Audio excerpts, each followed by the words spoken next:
كل ده علشان انتقدت ان احنا وافقنا على خوض مباراة القمة والذهاب لاستاد القاهرة من اجل لعب مباراة القمة بالتحكيم المصري. وكل ده علشان انتقدت تمسكنا بالتحكيم المصري رغم ان احنا طول عمرنا بنصوت من التحكيم المصري وبنطلب التحكيم الاجنبي. فسبحان الله انتقدت الموضوع ده يعني اتعرضت لشتايم رهيبة.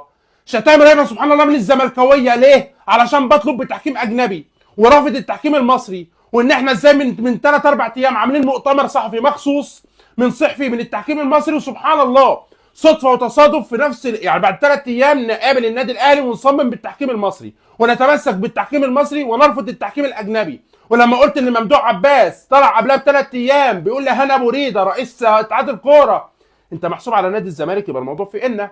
ولما قلت ان بيراميدز بيتزق لصداره الدوري من اجل خطف صداره الدوري من النادي الاهلي قلت الموضوع في إلنا.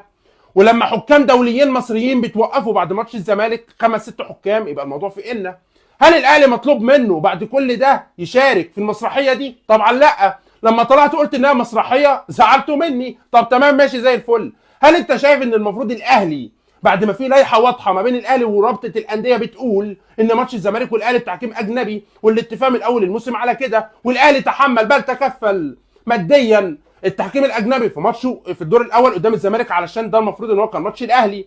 يبقى الطبيعي المنطقي ان الاهلي ملوش ذنب ان في تحكيم مصري وان انت اخليت بالاتفاق. وده اللي حصل. نادي الزمالك رفض ان هو يجيب تحكيم اجنبي سبحان الله رغم ان نادي الزمالك ذات نفسه يعني سبحان الله معانا مليون يورو نفعل بند شراء محمود بن طايق بس ما معناش 40,000 ندفعهم لحكم اجنبي علشان يحكم ماتش الاهلي. سبحان الله صدفه وتصادف. المهم لو انت بتربط انسحابات الزمالك السابقه بما يسمى واللي انت بتسميه بمزاجك انسحاب الاهلي الحالي مش انسحاب.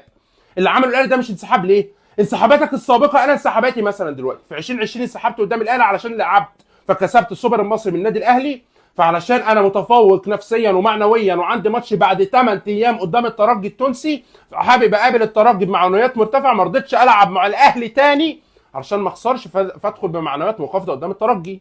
انسحبت السنه اللي فاتت. ليه؟ انسحبت السنه اللي فاتت علشان بطلب سبحان الله بعد ما الجدول نزل ب3 شهور وافقت على الجدول اللي نزل من اتحاد الكوره بعد نهايه افريقيا وبعد رجوع منتخب مصر من افريقيا.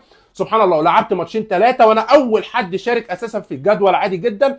فجاه اكتشفت قبل ماتش الاهلي اللي لا المفروض ان الدوري او المفروض ان جدول الدوري يتعدل وان انا مش هشارك الا لما جدول الدوري يتعدل ولعب المؤجلات الاول. طب ما انا لعبت انا اساسا اول نادي شارك في الموضوع ده. يبقى اشمعنى انا افتكرت الموضوع ده قبل ماتش الاهلي؟ يبقى ده معناه ايه؟ معناه ان انا بنسحب قدام الاهلي مش بنسحب من الدوري. والدليل ان انا شاركت عادي جدا بعد ماتش الاهلي واتخصم 6 نقط مني 3 نقط في ماتش الاهلي و3 نقط اخر الموسم. انما الاهلي منسحب من الدوري ليه؟ علشان الاهلي في اخلاء او في اتحاد كوره او في رابطه انديه اخلوا بالاتفاق اللي بيقول ان في تحكيم اجنبي ما بين الاهلي والزمالك. يا رب رسالتي تبقى واضحه. والله العظيم مختلف معايا انت فوق دماغي وفوق راسي متفق معايا فوق دماغي وفوق راسي. يا عم هتشتمني الله يسامحك رمضان كريم. يا عم بقول لك ايه السلام عليكم.